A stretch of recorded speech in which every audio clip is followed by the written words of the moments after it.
मायके से सस्ता ससुराल। मध्य प्रदेश के बुरहानपुर में मनोहर अपने परिवार के साथ एक सामान्य जीवन जी रहा था। उसके परिवार में उसकी पत्नी राधिका के अलावा उसके 2 बेटे रोहन रोहित, बेटी पायल और 2 बहुएं रहते थे। बड़ी मेहनत से मनोहर ने ये परिवार खड़ा किया था। कड़ी मेहनत करके अपने बच्चों को पढ़ाया था। 3 साल पहले उसका बड़ा बेटा रोहन, उसकी शादी संध्या के साथ हुई थी और कुछ महीने पहले मनोहर के छोटे बेटे रोहित की शादी वेदिका से हुई थी, जो हर वक्त अपने ससुराल की और मायके की तुलना करती रहती। एक दिन, दीदी क्या कर रही हो आप? और ये क्या सुबह सुबह किसका पार्सल आया है? वेदिका, पार्सल हमारे घर आया है तो हमारा ही होगा ना। अरे दीदी, मेरा मतलब है ये पार्सल हमारे घर में किसने मंगवाया है? अच्छा बताइए, किसने मंगवाया है? अरे मैंने मंगवाया है वो। अच्छा, उस दिन आप मुझे मोबाइल पर वो साड़ियाँ दिखा रही थी, वही मंगाई होगी ना आपने? दीदी, आपने मुझे सिर्फ साड़ियाँ दिखाई, एक बार पूछा भी नहीं, वेदिका तुम्हें भी चाहिए क्या साड़ियाँ? अरे वेदिका, तुम मेरी बात तो सुनो। रहने दो, अब बाकी क्या है कहने सुनने के लिए। वैसे भी ना वो साड़ियाँ कुछ खास नहीं थी, मुझे तो पसंद भी नहीं आई। कितना भड़क रंग था, आजकल ऐसी साड़ियाँ कौन पहनता है? आपने मेरी भाभीियों को नहीं देखा, कितनी अच्छी और महंगी साड़ियाँ पहनती है वो। कल मेरी भाभी का वीडियो कॉल आया था सीधा स्विट्ज़रलैंड से। वीडियो कॉल पर वो मुझे इतनी महंगी महंगी साड़ियाँ दिखा रही थी, आप देखती ना चौंक जाती। वो क्या है ना, आपको महंगी चीज़ें दिखने की आदत नहीं है ना। हमारे घर में तो ना आपके पास महंगी साड़ियाँ हैं ना हमारी सासू माँ के पास। मैं इस बार अपने मायके जाऊँगी ना तो मेरी भाभीयों ने मेरे लिए लाई हुई स्विट्ज़रलैंड की साड़ियाँ लाकर दिखाऊंगी, फिर देखना मेरी साड़ियों के सामने आपकी ये साड़ियाँ कितनी फीकी लगती है। वेदिका, तुम्हारी साड़ियों के सामने मेरी साड़ियाँ तब फीकी पड़ेगी ना जब मैंने तुम्हें दिखाई हुई साड़ियाँ खरीदी होंगी। मतलब आपने उस दिन मुझे जो साड़ियाँ दिखाई थी वो साड़ियाँ खरीदी नहीं है? तो फिर ये पार्सल किस चीज़ का है? हमारे नए मिक्सचर का। शुक्र है भगवान का जो इस घर में कुछ तो नया आया। पिछले महीने भर से उस पुराने मिक्सचर के साथ काम चलाते चलाते मुझे मेरी नानी याद आ गई। दीदी खोलिए ना जल्दी से पार्सल, मुझे भी देखना है हमारा नया मिक्सचर। वैसे कौन सी कंपनी का है, बजाज या फिर फिलिप्स? स्मार्टर कह के कोई तो कंपनी है। क्या? कुछ तो ब्रांडेड चीज़ें यूज़ कीजिए आप, जब देखो तब कुछ घटिया चीज़ उठा कर ले आते हो। हमारे घर में कोई भी चीज़ महंगी या फिर ब्रांडेड नहीं है। मुझे तो लगता है इस घर में सिर्फ और सिर्फ सस्ता माल ही आता है। मेरे मायके में सिर्फ फिलिप्स का ही मिक्सर ग्राइंडर आता है। पता नहीं किस मुहूर्त पर मेरा इस सस्ते ससुराल से पाला पड़ गया। वेदिका, अपने ससुराल वालों को ऐसे कोसना, उनकी बुराइयां करना अच्छी बात नहीं है। आखिरकार शादी के बाद लड़की का घर आंगन सब कुछ उसका ससुराल ही तो होता है। ओफो दीदी, आप नहीं समझ सकती मेरे दर्द को। महलों में रहने वाली मैं आज इस 4-5 कमरे के छोटे से घर में रह रही हूँ, सिर्फ और सिर्फ मेरे प्यार के लिए, मेरे पति रोहित के लिए। दीदी आप आना कभी मेरे मायके, फिर आपको पता चलेगा मेरे मायके में कैसे आंगन से लेकर घर तक हर चीज़ महंगी और ब्रांडेड है। पार्सल के छोटे से सवाल को लेकर वेदिका एक बार जो शुरू हुई थी वो बात अब साड़ियों से लेकर मिक्सचर तक आ गई, लेकिन वेदिका रुकने का नाम ही नहीं ले रही थी। वेदिका अपनी जिठानी संध्या को अपने मायके की महंगी चीज़ों के बारे में बता रही थी, तब वहाँ उसकी सास राधिका आती है। लगता है कुछ खास बातें चल रही है देवरानी जेठानी की। कुछ नहीं माँ जी, वो बस वेदिका मुझे अपने मायके आने का न्योता दे रही थी। अच्छा, छोटी बहू, तुम्हारे और रोहित के प्यार के चक्कर में तुम्हारी शादी इतनी जल्दबाजी में हुई कि हमारी तुम्हारे मायके वालों से ठीक से बात भी नहीं हुई, ना ही हमने तुम्हारा घर आंगन देखा है। हमको भी आने का न्योता दो, कभी हम भी आएंगे तुम्हारा मायका देखने। ज़रूर सासू माँ, लेकिन अभी 2 महीने तो हम नहीं जा सकते। मेरे मम्मी पापा भैया भाभी सब स्विट्ज़रलैंड गए हैं ना, बस वो एक बार आ जाए फिर हम जाएंगे सब साथ में मेरे मायके वालों से मिलने। ठीक है, सुनो, आज शाम को मेरी सहेलियाँ आने वाली हैं इंदौर से, खास मुझे मिलने के लिए। तो बड़ी बहू तुम उनके लिए मस्त छोले भटूरे बनाना, और छोटी बहू तुम मेरी सहेलियों के लिए बाहर से आइसक्रीम ले आना। सिर्फ छोले भटूरे और आइसक्रीम? सासू माँ, ये कुछ कम नहीं लग रहा। आपकी सहेलियाँ आपसे मिलने इंदौर से आ रही है, आप क्या उन्हें सिर्फ छोले भटूरे और एक एक आइसक्रीम खिलाकर विदा करोगी? अरे मैं मेरी सहेलियों के लिए हमेशा ऐसा ही करती हूँ, कुछ कभी छोले भटूरे, कभी पाव भाजी, साथ में कभी जूस तो कभी आइसक्रीम। इससे ज़्यादा मुझे तो कुछ सूझता नहीं है भाई। सासू माँ, ये आपकी लेडीज़ पार्टी है, आप अपनी सहेलियों से थोड़ी ना रोज़ रोज़ मिलती हैं, इसलिए ये पार्टी एकदम हटके होनी चाहिए। अब मेरी माँ को ही ले लो, जब भी वो अपनी सहेलियों से मिलने जाती है या फिर मेरी माँ की सहेलियाँ हमारे घर आती हैं, पूछो ही मत, मेरी माँ न जाने अपनी सहेलियों के लिए क्या क्या करती है। खाने में अलग अलग देशों की फेमस डिश होती है, चाइनीज़, अमेरिकन, इटालियन, साथ में तरह तरह की जूस, आइसक्रीम। तुम्हारी माँ अपनी सहेलियों के लिए काफ़ी कुछ करती है, लेकिन छोड़ो, मेरी सहेलियाँ मेरी पाव भाजी और छोले भटूरे से खुश हो जाती है। हाँ, लेकिन फिर भी अपनी सहेलियों के साथ पार्टी करने के लिए पाव भाजी और छोले भटूरे का मेनू पुराना हो गया है। खैर, आपकी मर्ज़ी। अब आप थोड़ी ना मेरी माँ की बराबरी कर सकती हैं। बराबरी करने के लिए पैसे भी तो चाहिए ना। कहाँ मर्सिडीज़ में घूमने वाली मेरी माँ, और कहाँ 10 रुपये के किराए के लिए रिक्शा वाले के साथ झगड़ा करने वाली आप। भाई, हम जैसे हैं जो हैं अच्छे हैं। हमारे पास जो भी है हमने मेहनत से कमाया है और हम उसी में खुश हैं। अब तुम इस घर की बहू बन गई हो तो तुम्हें भी इन चीज़ों में खुश होना आना चाहिए। खैर, मेरी सहेली आती होगी, तुम दोनों जल्दी जल्दी हाथ चलाओ। राधिका वहाँ से चली जाती है।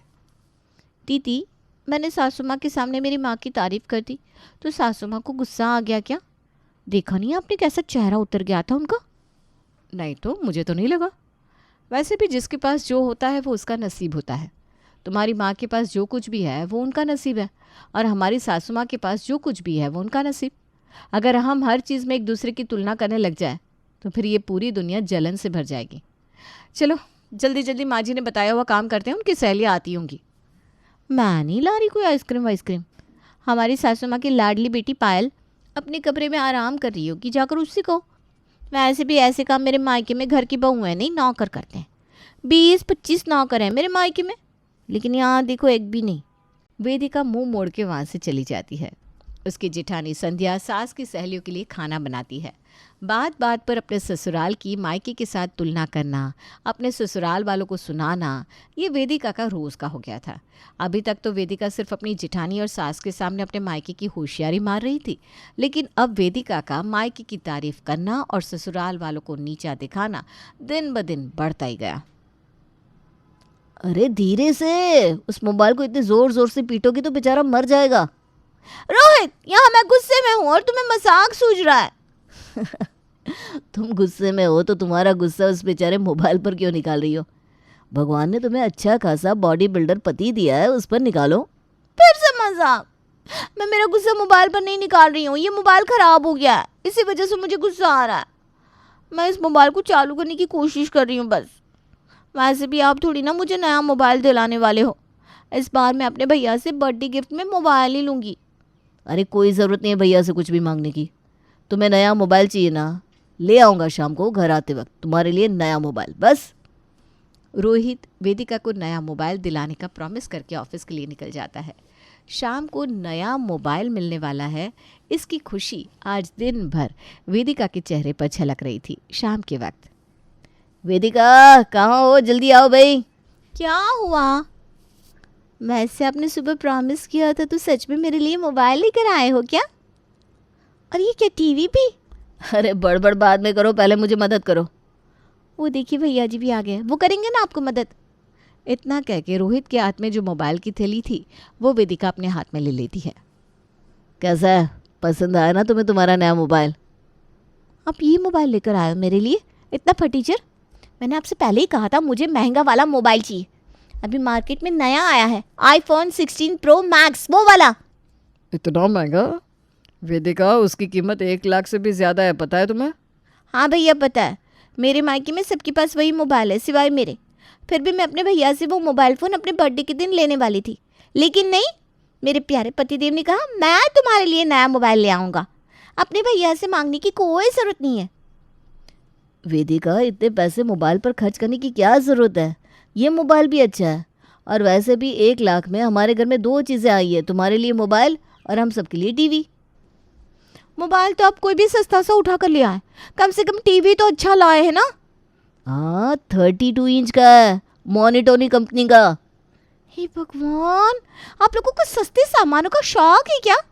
इस घर में कभी भी कुछ भी ब्रांडेड महंगा आता ही नहीं। जब देखो तब कुछ भी सड़क छाप चीज़ें लेकर आते हो आप घर में। मेरे मायके में देखो, सोनी कंपनी का टीवी है, वो भी 50 इंची। हॉल में कदम रखती ही सबसे पहले आने जाने वालों का टीवी की तरफ ध्यान जाता है। जब भी हम टीवी के सामने बैठते हैं तो ऐसा लगता है फिल्म थिएटर में बैठे हैं। और मेरे मायके का टीवी स्मार्ट भी है, मोबाइल से अटैच होता है। हाँ, तो ये टीवी भी होता है मोबाइल से अटैच, लेकिन है तो सस्ता सही ना। न जाने क्यों मैं आप लोगों से बहस कर रही हूँ। आप और आपका टीवी देखते रहिए। वेदिका वो मोबाइल तो देती जाओ। अब तुम्हें मोबाइल पसंद नहीं आया तो तुम इस्तेमाल तो नहीं करोगी। संध्या या फिर पायल ही इस्तेमाल कर लेंगी वो मोबाइल।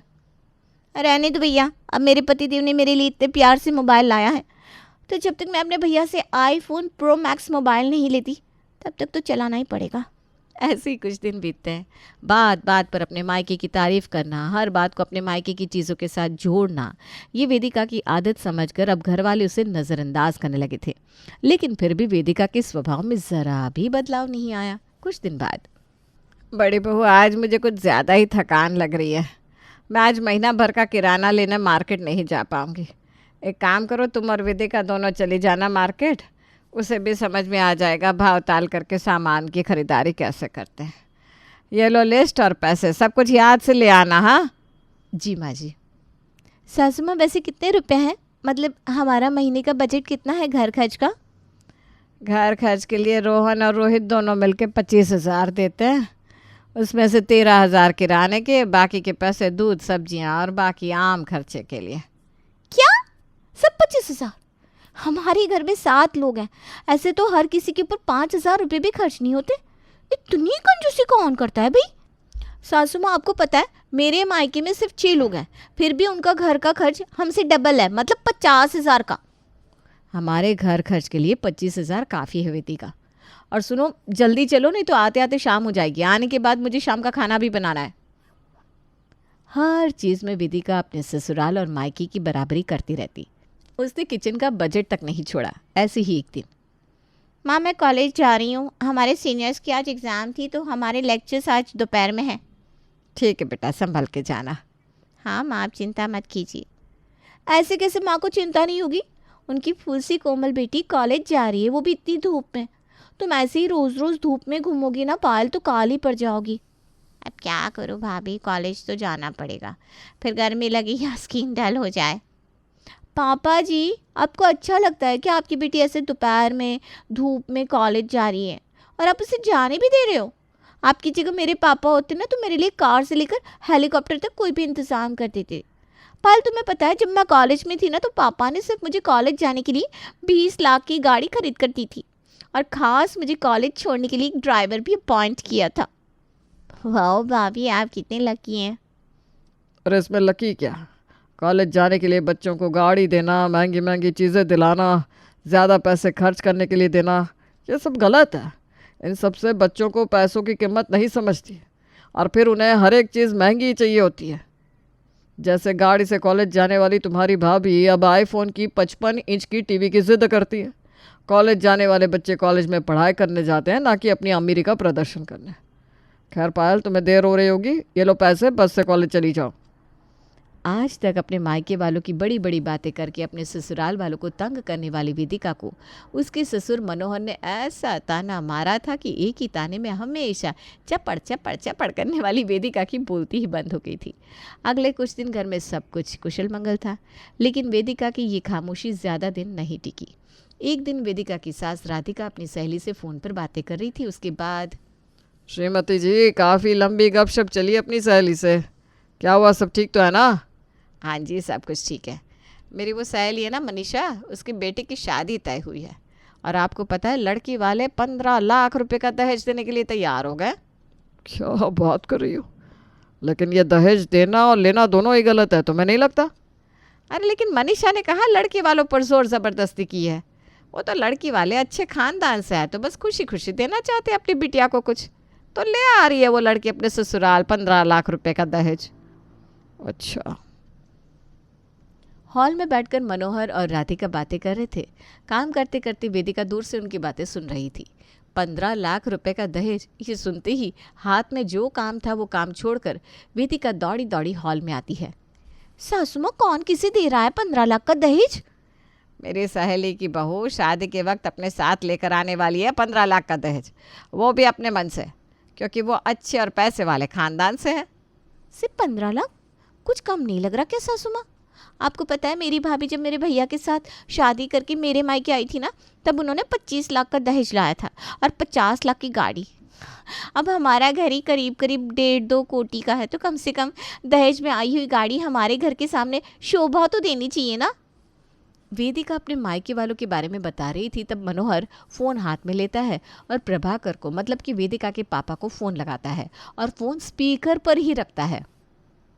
ये क्या बात हुई समधी जी? आपने खुद आपकी बहू से 25 लाख का दहेज और 50 लाख की गाड़ी ली है शादी के वक्त, और आपने हमें फूटी कोड़ी नहीं दी। यह तो गलत बात है जी। समधी जी, हमारे बारे में ऐसी अफवाहें कौन फैला रहा है? ज़रा हमें भी तो पता चले। आपकी बेटी वेदिका, वो कह रही थी कि आपकी बहू जब शादी करके आपके घर आई तो साथ में 50 लाख की गाड़ी लेकर आई, ताकि आपके 2 कोटी के घर के सामने शोभा दे। क्या 2 कोटी का घर हमारा? भाई मैंने तो सपने में भी 2 कोटी नहीं देखे। हमारे मकान की कीमत होगी 25 लाख, और रही बात दहेज के 50 लाख की गाड़ी की। हम इतनी बार आपके घर आए, वो भी रिक्शा से। अगर हमारे पास 50 लाख की गाड़ी होती तो क्यों हम बेवजह रिक्शा के धक्के खाते? तो फिर वेदिका की बात है। अरे आप कहाँ उस वेदिका की बातों में आ गए। जब देखो तब शीखी बगाना उसकी पुरानी आदत है। आपको पता है, जब वो यहाँ उसके मायके में थी ना, तब भी वो ऐसा ही करती थी। अपनी नानी के घर जाती थी, वहाँ के 2-4 अच्छी अच्छी चीज़ें देख लेती, और फिर हमारे घर वापस आने के बाद वो सारी चीज़ें खरीदने की ज़िद करती। हर चीज़ में बराबरी करना, बड़ा चढ़ा कर बताना। वेदिका का बचपन का स्वभाव है। उसने अपने दोस्तों को भी हमारे बड़े घर के बारे में, बड़ी बड़ी गाड़ियों के बारे में कितना कुछ बताया। कितनी बार वो अपने दोस्तों के सामने झूठी साबित हुई, लेकिन फिर भी वेदिका हर बार अपनी शेखी बगाने लग जाती है। खैर, वो आपको कुछ भी भला बुरा कहे तो बच्ची समझकर माफ़ कर देना। उसकी तरफ से मैं माफ़ी मांगता हूँ, और हाँ, अब से उसकी बड़ी और झूठी बातों को नज़रअंदाज कर देना। वेदिका जब से शादी करके आई थी, तब से कैसे अपने मायके वालों के बारे में बड़ी बड़ी बातें कर रही थी, आपने देखा ही। लेकिन मनोहर ने उसकी सारी बातों पर पूर्ण विराम लगा दिया था, सिर्फ प्रभाकर को एक फ़ोन करके। अब जब प्रभाकर से सारी सच्चाई वेदिका के ससुराल वालों को पता चल गई थी, तो वेदिका का चेहरा एकदम देखने जैसा हुआ था। बेचारी आई बड़ी 2 कोटी के घर में रहने वाली,